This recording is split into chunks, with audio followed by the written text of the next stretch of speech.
ಪ್ರಯಾಗರಾಜ ಹತ್ತಿರ ಬಸ್ಸು ನಿಲ್ಲಿಸುವ ಸ್ಥಳ ನೋಡಿ. ಇಡೀ ಗದ್ದೆಗಳಲ್ಲಿ ಬಸ್ಸು ನಿಲ್ಲಿಸಿದ್ದಾರೆ.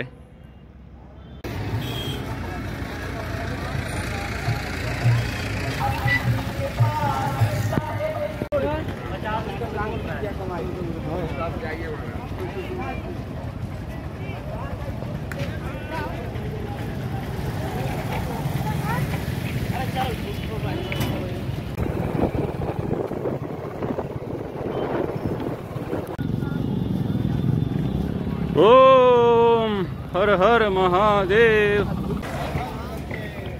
ಬೇರೆ ಬೇರೆ ಆಶ್ರಮದವರದ್ದು ಇಲ್ಲಿ ಟೆಂಟ್ ಹಾಕಿದ್ದಾರೆ. ಎಲ್ಲ ಸುಮಾರು ಅನ್ನಕ್ಷೇತ್ರಗಳಿವೆ, ಸುಮಾರು ಟಾಯ್ಲೆಟ್ ವ್ಯವಸ್ಥೆ ಇದೆ. ಆಮೇಲೆ ನಡಿಲಿಕ್ಕೆ ಕೂಡ ಏನು ಕಬ್ಬಿಣದ ಪಟ್ಟಿಗಳನ್ನು ಹಾಕಿದ್ದಾರೆ. ಬೆಳಗ್ಗೆ ಬಸ್ಸಲ್ಲಿ ತಲುಪಿದ ಮೇಲೆ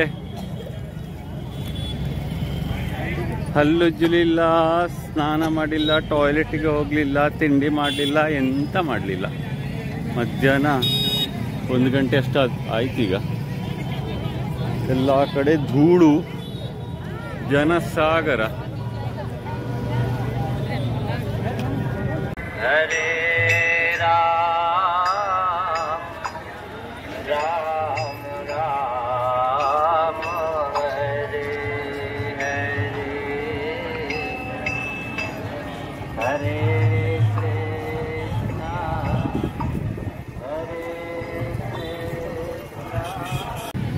ನೋಡಿ, ನಡೆದು ಎಲ್ಲ ಬೇರೆ ಒದ್ದೆ